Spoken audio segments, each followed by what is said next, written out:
Watercolor is paint that is mixed with water. The more water you add to it, the lighter it gets.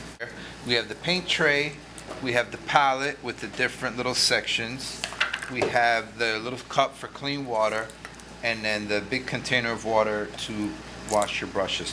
Before you start painting, get some of the clean water before this gets dirty.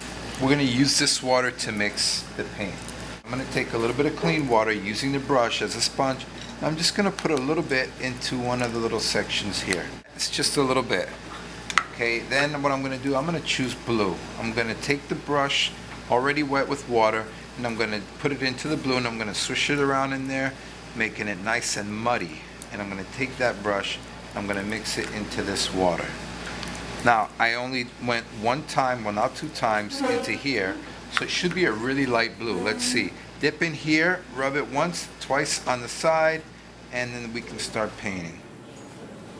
Okay, you see that's very, very, very light.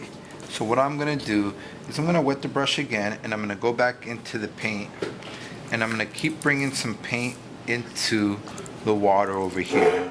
What that's going to do is it's going to make this water have more paint and make the paint darker. So I'm going to wipe the edge of the brush on here, making the brush dry, and I'm going to soak up some of this paint and just keep putting it back in there. So here I'm going to dip, wipe it off on the side, and I'm going to start painting. Now notice how much darker that is.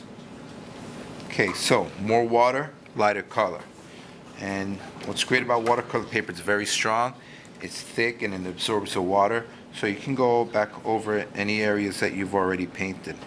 You can mix the color on the paper, or you can mix it on the tray before you paint. To clean your brush, use the big water, shake it. Now I'm going to go back into the clean water, and I'm going to add some water into one of these sections, and I'm going to put yellow in there. Here's an example of me mixing the two colors on the paper. I just took yellow and I put it on top of blue, and it's creating a green color because yellow and blue make green. I'm going to go back into the yellow. I'm going to paint these legs over here, and this is just yellow. If you see too much water on here, then maybe you want to wipe it on the edge just a little bit. What's good about watercolor though is that it's not always very controllable. Sometimes it moves around a little bit and it spreads. A lot of watercolor artists like that. So we have blue, yellow, and here's where we painted both colors and it made green. So that's a way you can mix on the paper. Another way you can mix is in the palette. You can take a little bit of blue, put it in an empty section, wash the brush so we don't mess up the yellow. A little bit of yellow, put it in here, and we have a green.